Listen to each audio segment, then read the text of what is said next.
പരിശുദ്ധാത്മാവിന്റെ നാമത്തിലാണ്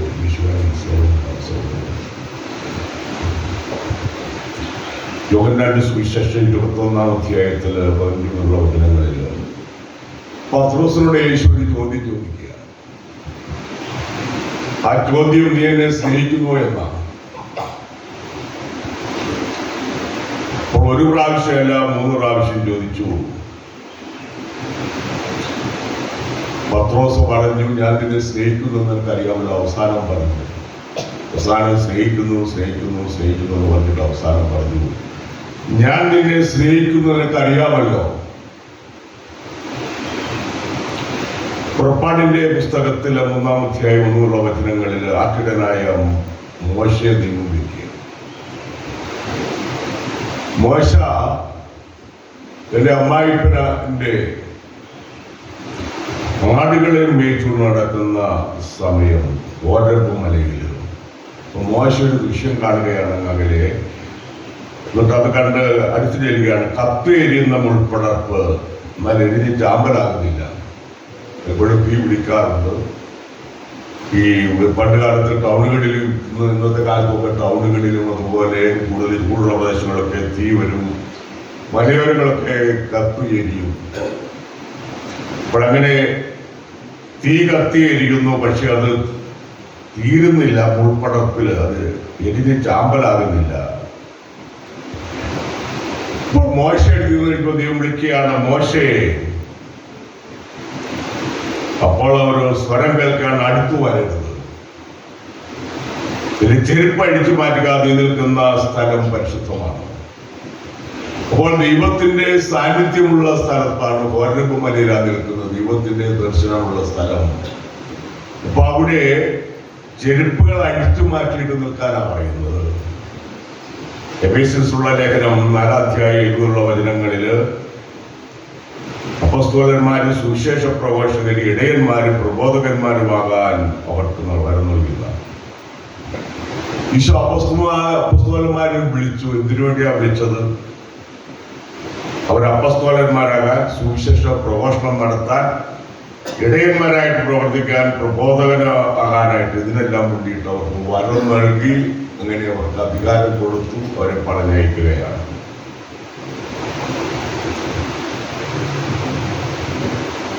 ക്രിസ്തുവിന്റെ പരിപൂർണതയുടെ അളവനുസരിച്ച് പക്വതയാർന്ന മനുഷ്യരാവുകയും ചെയ്തുകൊണ്ട് അങ്ങനെ യേശുവിന് സാക്ഷികളാകാൻ വേണ്ടിയാണ്. ക്രിസ്തുവിന്റെ പരിപൂർണതയുടെ അളവനുസരിച്ച് പക്വതയാർന്ന മനുഷ്യരാകുക. അങ്ങനെ പക്വതയാർന്ന മനുഷ്യരെന്നുള്ള നിലയിൽ വചനത്തിന് സാക്ഷികളാകുക, വചനം പ്രഘോഷിക്കുക, വചനത്തിന് സാക്ഷികളാകുക. അതായിരുന്നു അപ്പോസ്തലന്മാരുടെ ദൗത്യം.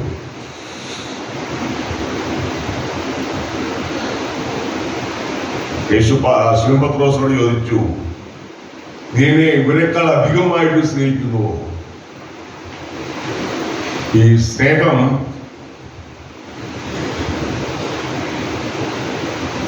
അപ്പോൾ പത്രോസിന് ദുഃഖം ഉണ്ടായിരുന്നു. എന്താ വീണ്ടും വീണ്ടും ചോദിച്ചത്? 3 പ്രാവശ്യം. ഒരു പ്രാവശ്യം ചോദിച്ചാലും പോലെ ഇതൊരു കാരണമുണ്ട്. പത്രോസ് യേശുവിനെ തള്ളി പറഞ്ഞതാ. ഇവനും ആ മനുഷ്യന്റെ കൂടെ ഉണ്ടായിരുന്നു എന്ന് പത്രോസിനെ പറ്റി പറഞ്ഞപ്പോൾ യേശുവിനെ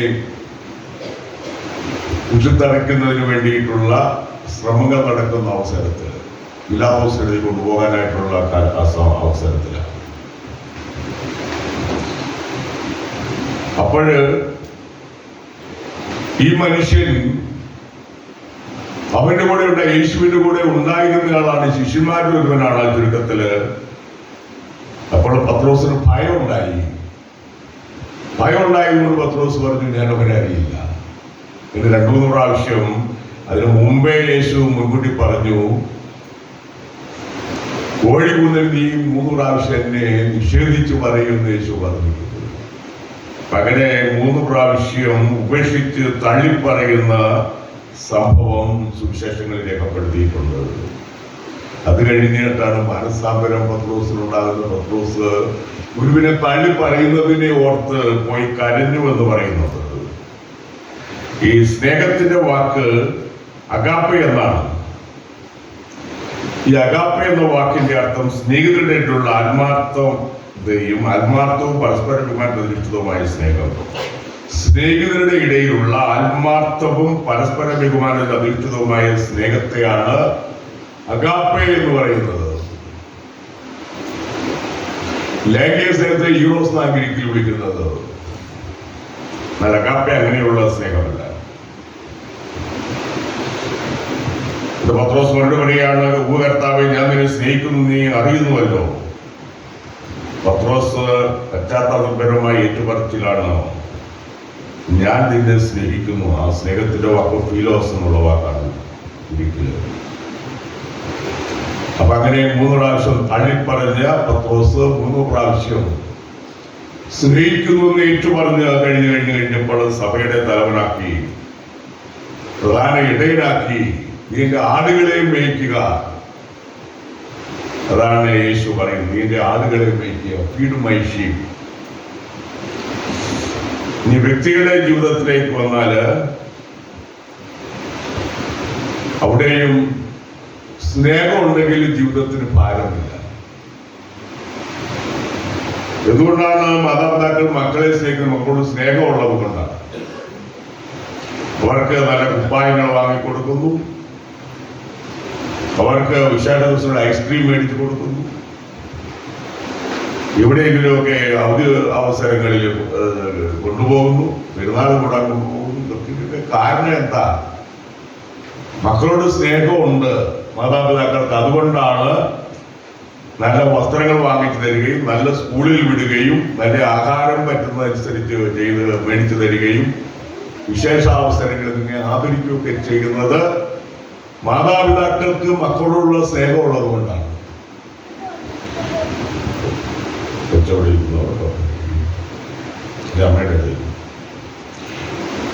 അപ്പോൾ മാതാപിതാക്കൾക്ക് മക്കളോട് സ്നേഹമുണ്ട്. ആ സ്നേഹം തിരിച്ചു കൊടുക്കേണ്ട ഒരു കാലഘട്ടമുണ്ട്.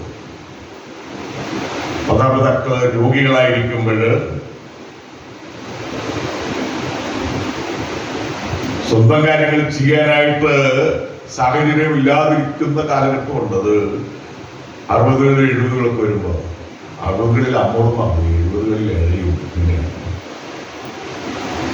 അപ്പോൾ അങ്ങനെയുള്ള സാഹചര്യങ്ങളില് മാതാപിതാക്കൾക്ക് ആശ്രയമായിരിക്കേണ്ടത് മക്കളാണ്. മക്കളപ്പോൾ വളർന്ന് ശക്തിയും വൃത്തിയൊക്കെ പ്രാപിച്ച് കാര്യങ്ങളൊക്കെ ചെയ്യാനായിട്ട് ശക്തരാകുന്നു. മാതാപിതാക്കൾ അവരുടെ ജീവിതത്തിന്റെ സായാഹ്ന കാലഘട്ടത്തിലേക്ക് എത്തുന്നതാണ്. ആ അവസരത്തിലാണ് സംരക്ഷണവും സ്നേഹമൊക്കെ. അപ്പോൾ ചോദിക്കുകയാണ്, ഉച്ചായിരിക്കുമ്പോൾ ചോദിച്ചു കഴിഞ്ഞാൽ പറയും, നീ ഭയങ്കര ഇഷ്ടമാണെന്നൊക്കെ പറയുക. അപ്പനോട് അമ്മയുടെ അപ്പം ഭയങ്കര ഇഷ്ടമാണ്. നീ അപ്പനെ അമ്മയെ സ്നേഹിച്ചില്ല, പിന്നെ ആരെയാ സ്നേഹിക്കുന്നത്? എന്നാലും വാർദ്ധക്യത്തിലെത്തുമ്പോൾ ജീവിത ക്ലേശകരമാകുള്ള അവിടെയാണ് സ്നേഹത്തിന്റെ മാറ്റ് വിളിച്ചു നോക്കുന്നത്. കഴിഞ്ഞ ദിവസം പത്രത്തിൽ എവിടെയോ വായിച്ചു, വടക്കേണ്ടിയല്ല, നമ്മുടെ നാട്ടിൽ അങ്ങനെയൊന്നും ചെയ്യുക. ഒരു മകൻ അമ്മയെ നോക്കി മടുക്കും. അമ്മ വർഷങ്ങളായിട്ട് ഇങ്ങനെ കിടപ്പ് രോഗിയാണ്. മകന് ജോലി ചെയ്യാനായിട്ട് പോകാനും പറ്റില്ല. ഇങ്ങനെയുള്ള സാഹചര്യങ്ങളിലാണ് ഇങ്ങനെയുള്ള സ്നേഹഭവനങ്ങളുടെ പ്രസക്തി. അവിടെ എവിടെയെങ്കിലും കൊണ്ട് ആക്കിയാലേ മകന് ജോലി ചെയ്യാമായിരുന്നു.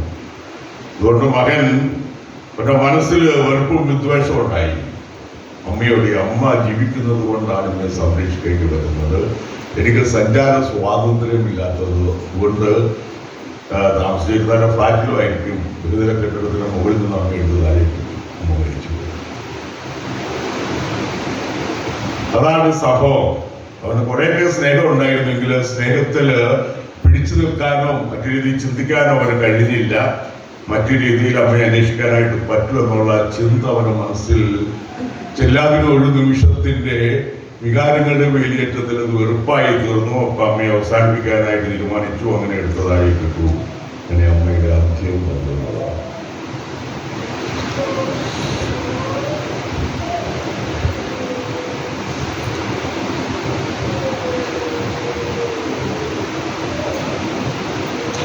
ശിഷ്യന്മാര് യേശുവിനെ അന്വേഷിക്കുകയും അവിടുത്തോടൊത്ത് വസിക്കുകയും ചെയ്യുന്നു. ദിവ്യകാരുണ്യം സ്വീകരിക്കുന്നവരാണ്. എന്റെ ശരീരം ഭക്ഷിക്കുന്ന രക്തം പാനി എന്നിലും ഞാൻ അവരിലും വസിക്കുന്നു. അവരുടെ ദിവ്യകാരുണ്യം സ്വീകരിക്കുന്ന ഈശോട് ഐക്യപ്പെടുന്നവരാണ് ശിഷ്യന്മാരും അനുയായികളും. അവർ യേശുവിൽ വിശ്വസിക്കുന്നവരാണ്. യേശു വിശ്വസിക്കുന്നവരാരും നഷ്ടപ്പെടാതെ നിത്യമുണ്ടാക്കാൻ വേണ്ടി അത്രമാത്രം യേശു സ്നേഹിച്ചതാണ്. 6:62 ജോണിൽ പറയുന്നുണ്ട്,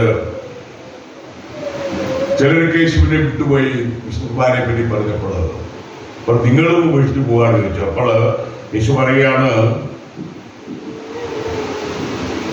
അങ്ങയുടെ പക്കൽ നിത്യജീവന്റെ വചനങ്ങളോട് നിങ്ങൾ ആരുടെ പക്കലേക്കാണ് പോകുന്നത്? ഞങ്ങൾ പോകുകയിൽ ഇവിടെ ഉറച്ചു നിൽക്കുന്നു. അവരുടെ പ്രകാശമായി ഈശോ ആയിരിക്കും, എന്നെ ഇരിക്കുമ്പോൾ അന്ധകാരം നടക്കുകയില്ല, അവന് ജീവന്റെ പ്രകാശം ഉണ്ടായിരിക്കുമെന്ന് യേശു പറയുന്നുണ്ട്.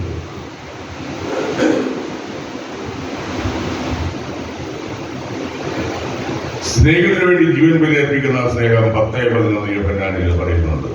സ്നേഹത്തിന് വേണ്ടി ജീവൻ ബലിയേക്കാൾ വലിയ സ്നേഹമില്ല. അതാണ് യേശു നമുക്ക് വേണ്ടി ചെയ്തത്. യേശു കാണിക്കുന്ന ശുശ്രൂഷയുടെ മാതൃക ജോൺ 11:14-15.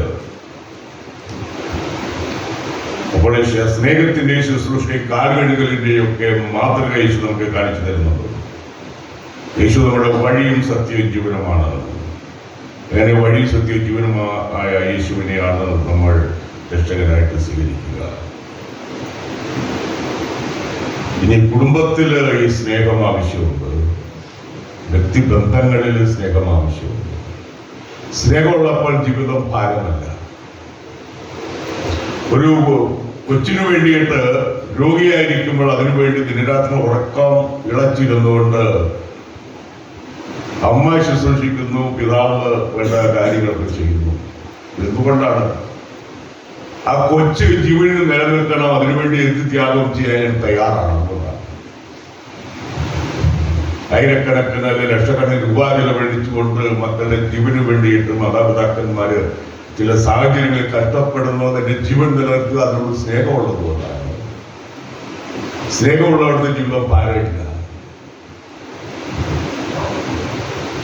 വിവാഹ വാഗ്ദാനത്തിൽ ചോദിക്കുന്നുണ്ട്, സമ്മതാണെന്ന് ചോദിക്കുന്നുണ്ട്. സ്നേഹാണെന്ന് ചോദിച്ചാൽ എപ്പോഴും സ്നേഹമാണ്. ചിലർ കുറെ കാലമൊക്കെ എങ്ങനെ സ്നേഹിച്ചിട്ടൊക്കെയാണ് കല്യാണം കഴിക്കുന്നത്. അങ്ങനെയുള്ളവർ ചിരിച്ചോണ്ടൊക്കെ എന്നിട്ട് സമ്മതാണെന്ന് ചോദിക്കുമ്പോൾ ചിരിച്ചോണ്ടാണ് സമ്മതം പറയുന്നത്. കഴിച്ചുകൊണ്ട് ഇവര് പുഞ്ചിക്കൊക്കെ ഉണ്ട്. എന്നാൽ ഒരിക്കല് ഞാൻ സമ്മതം ചോദിച്ചുകൊണ്ട് കാര്യങ്ങളൊന്നും എന്താ കാരണം എനിക്കറിയത്തില്ല. ഏതായാലും അധികം താമസിക്കാതെ ഒരു വേർപെട്ട് താമസിക്കാൻ തുടങ്ങി. അത്രയും എന്തുകൊണ്ടാണ് കരച്ചിൽ വന്നപ്പോൾ മനസ്സിലായിട്ടില്ല. ഞാൻ ചോദിച്ചു അത് കഴിഞ്ഞിട്ട് ഒപ്പിടാനായിട്ട് വന്നപ്പോൾ ചോദിച്ചു എല്ലാ കാര്യങ്ങളും ഉത്തരവാദം ഞാൻ ഓർമ്മിക്കുന്നില്ല. അപ്പോൾ ഈ സ്നേഹം നിലനിൽക്കുന്നതായിരിക്കണം. സ്നേഹം ഉണ്ടെങ്കിൽ ജീവിതം ഭാരമല്ല. ത്യാഗങ്ങൾ ചെയ്യുന്ന സ്നേഹം, അതാണ് ത്യാഗങ്ങൾ ചെയ്യുന്ന സ്നേഹം. അങ്ങനെയുള്ള ഒരു സ്നേഹം ഉണ്ടെങ്കിൽ ദാമ്പത്യ സ്നേഹം നിലനിൽക്കുകയുള്ളൂ. എനിക്ക് ജീവിതത്തിന് സുഖ സൗകര്യമുള്ളപ്പോൾ സ്നേഹം, അല്ലാത്തപ്പോൾ എനിക്ക് സ്നേഹമൊന്നുമില്ല. ഒരു ജീവിതത്തിന്റെ അവസാനം വരെയും സ്നേഹത്തിന്റെ കൂട്ടായ്മയിൽ ജീവിക്കുക എന്നുള്ളതാണ്. ലോകത്തിന്റെ 70 വർഷം ആചരിച്ച രണ്ടുപേരുടെ ജൂബിലി ഞാൻ സമ്മതിക്കും. തിരുനാളോ അതാണ് വന്നപ്പോഴത്തേനും അവരെയും നിങ്ങളുടെ ജൂബിലിക്കാരെ എല്ലാം ആദരിച്ചതുപോലെ ഇതിൽ ഏറ്റവും സീനിയറായിട്ടുള്ളത് 70 വർഷം. അവരുടെ ചെറിയ മക്കള് 3 പേര് അച്ഛന്മാരുണ്ടായിരുന്നു. ഇപ്പൊ അവര് മരിച്ചുപോയി വർഷങ്ങൾക്ക്. അപ്പോൾ 70 വർഷങ്ങള് സുദീർഘമായ മത്സരങ്ങള് സ്നേഹത്തിന്റെ കൂട്ടായ്മയില് ഒന്നിച്ച് ജീവിച്ച മനോഹരമായിട്ടുള്ള ദമ്പതികൾ, അങ്ങനെയുള്ള ഒത്തിരി ദമ്പതികൾ നമ്മുടെ ഇടയിലുണ്ട്. അപ്പോൾ ഈ സമ്മതാണെന്ന് ചോദിക്കുമ്പോൾ മാത്രമല്ല, ഇഷ്ടപ്പെട്ട് നടക്കുമ്പോൾ മാത്രമല്ല, ജീവിതത്തിന്റെ പരിസമാപ്തി വരെയും സ്നേഹത്തിന്റെ കൂട്ടായ്മയിൽ ഒന്നായിരിക്കാനുള്ള ഒരു വിളിയാണ് ദാമ്പത്യം. ഒരു സാമ്പത്തിക ജീവിതം അതുപോലെ തന്നെയാണ്. പത്രോസിനോട് യേശു ചോദിക്കുന്നത് പോലെ സ്വാർത്ഥ്യക്കാരിൽ ചോദിക്കുന്നുണ്ട്, നീ സ്നേഹിക്കുമ്പോൾ ആ സ്നേഹത്തിന് പ്രത്യുത്തരം കൊടുത്തിട്ടാണ് സ്വാർത്ഥ ജീവിതത്തിലേക്കും പ്രവേശിക്കുക.